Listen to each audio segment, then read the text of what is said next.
भक्तों, ओम नमः शिवाय। श्री शिवाय नमस्तुभ्यं। जय श्री महाकाल। जी हाँ भक्तों, आप सबको भी पता है कि 8 मार्च को महाशिवरात्रि का महापर्व आ रहा है। जी हाँ भक्तों, महाशिवरात्रि जो कि हिंदू धर्म का और सनातन धर्म का बहुत ही बड़ा त्योहार माना जाता है। पूज्य गुरुदेव कहते हैं कि जिसकी कभी कोई मनोकामना पूरी न हुई हो, केवल और केवल महाशिवरात्रि के दिन उपाय कर ले, उसकी सारी की सारी मनोकामना पूरी होने वाली है। डेट आप अच्छे से नोट कर लीजिएगा, 8 मार्च। देखिए, महाशिवरात्रि का जो महापर्व है, महात्योहार है, वो तो हमेशा के लिए खास होता ही होता है। लेकिन इस साल का जो महाशिवरात्रि है 2024 का, वो और भी ज्यादा खास होने वाला है। क्यों?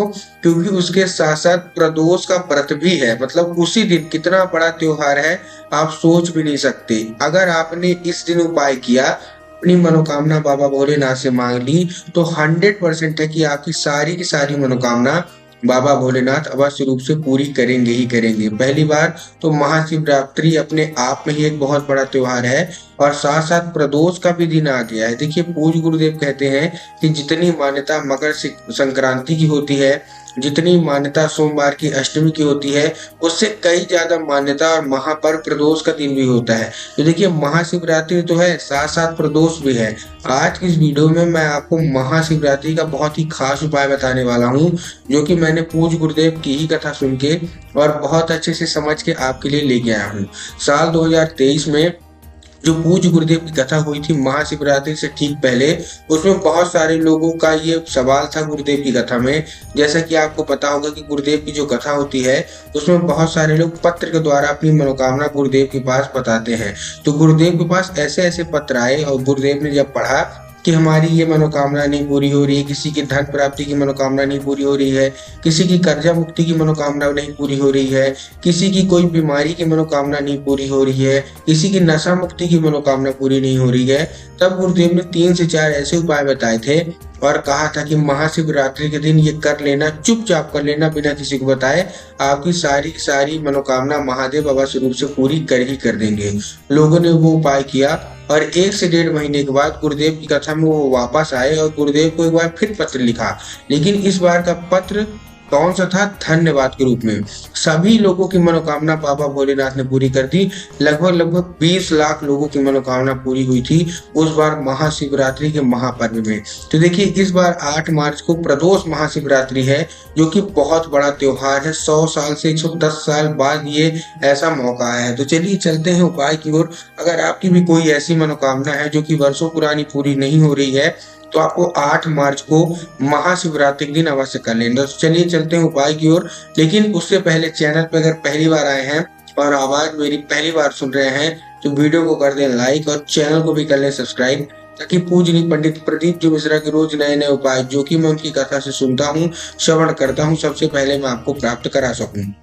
तो देखिए, जो हमारा उपाय है वो उपाय कौन सा है। सबसे पहले तो मैं मनोकामना पूर्ति का आपको उपाय बताता हूँ। क्या बताता हूँ? मनोकामना पूर्ति। कोई भी ऐसी मनोकामना हो जो कि वर्षों पुरानी पूरी नहीं हो रही हो, आपको कर लेना। क्या करना है आपको? जितने, सबसे पहली बात तो ये उपाय इतना खास है, क्यों? क्योंकि इसको महिलाएं भी कर सकती हैं, पुरुष भी कर सकते हैं। कोई जरूरी नहीं है कि इसको केवल पुरुष ही करेंगे, महिलाएं सब कर सकते हैं। जिनकी भी जो मनोकामना है सब आप बोल दीजिएगा। आपको करना क्या है? आपको लेना है बेल पत्र के कांटे। देखिए, बेल पत्र नहीं लेना, ध्यान से सुनिएगा। बहुत लोगों की मनोकामना ऐसी भी होती है जो कि पूरी नहीं होती। वो गुरुदेव की कथा में आते हैं और ये भी सवाल पूछते हैं, गुरुदेव हमने भी ये उपाय किया लेकिन हमारी मनोकामना क्यों पूरी नहीं हुई? तब गुरुदेव ने बताया, अगर आप आधा अधूरा उपाय करेंगे तो आपकी मनोकामना कभी नहीं पूरी होगी। इसलिए उपाय को पूरा करा करिए। ठीक, आपको करना क्या है? सिंपल सा, आपको बेल पत्र के कांटे लेने हैं। कितने? 7। और साथ साथ आपको लेना है एक बेल पत्र। मतलब बेल पत्र तो आप ले सकते हैं, लेकिन उसके साथ साथ आपको कांटे भी लेना है, और आपको एक धतूरा भी लेना है। धतूरा कहीं से खंडित नहीं होना चाहिए, कहीं से टूटा फूटा नहीं होना चाहिए। बहुत सारे लोग धतूरा में ध्यान ही नहीं देते। आपको भी पता है और हमको भी पता है, पूज्य गुरुदेव भी हमेशा कथा में बताते हैं कि महादेव को अगर आप 56 भोग का भोग लगा रहे हैं, नहीं लगा रहे हैं, कोई दिक्कत नहीं है। कोई मीठे का भोग लगा रहे हैं, नहीं लगा रहे हैं, कोई दिक्कत नहीं है। लेकिन अगर आप महादेव को धतूरा, बेलपत्र, समी पत्र ये सब अर्पित कर देते हैं, तो महादेव बहुत ज्यादा प्रसन्न होते हैं। तो आपको लेने हैं बेलपत्र के 7 कांटे। ठीक ना? अगर आप बेलपत्र नहीं ले रहे हैं, कोई दिक्कत नहीं, ले लीजिए। लेकिन अगर आपको इसमें ध्यान से बेलपत्र के कांटे ले ही ले लेना है। ठीक, साथ साथ आपको एक धतूरा, 2 चीजें ले ली। ये लेके आपको शिव मंदिर पहुंच जाना है। शिव मंदिर आप जैसे ही पहुंचेंगे, सबसे पहले गुरुदेव ने बताया कि दक्षिण दिशा में खड़े होना है, उत्तर की ओर अपना चेहरा करके। अब देखिए इसमें बहुत सारे लोग कंफ्यूज हो जाते हैं दक्षिण और उत्तर में कि हमको खड़े कहाँ होना है। तब गुरुदेव ने बताया कि आप जिस भी शिव मंदिर जा रहे हैं, उस शिव मंदिर का जिधर जलाधारी हो, आप अपना चेहरा उधर करके खड़े हो जाइए। ठीक, खड़े हो गए।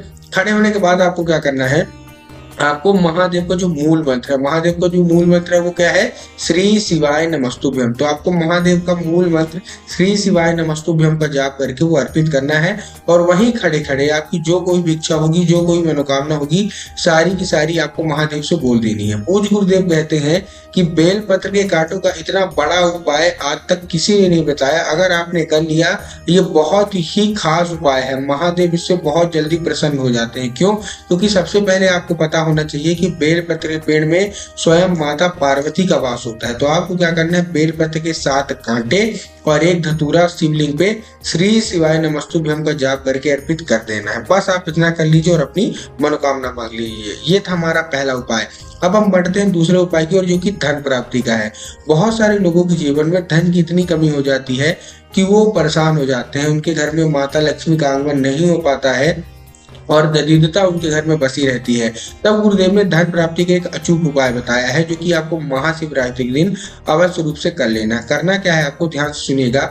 आपको लेना है 5 कनेर के फूल। कनेर के फूल आप जानते हैं जो कि पीले कलर के होते हैं। ठीक, आपको 5 कनेर के फूल ले लेना है। ठीक, आपने ले लिया। लेने के बाद आपको पहुंच जाना है सीधा सीधा शिव मंदिर। अब देखिए 5 कनेर के फूल हैं। अब आपको एक जगह नहीं अर्पित करना। जो लोग आधा अधूरा उपाय सुनते हैं वो गलती क्या करते हैं, 5 कनेर के फूल तो ले लेते हैं, लेकिन वो जाके पूरे के पूरे आपको कहाँ अर्पित कर देते हैं, शिवलिंग पे।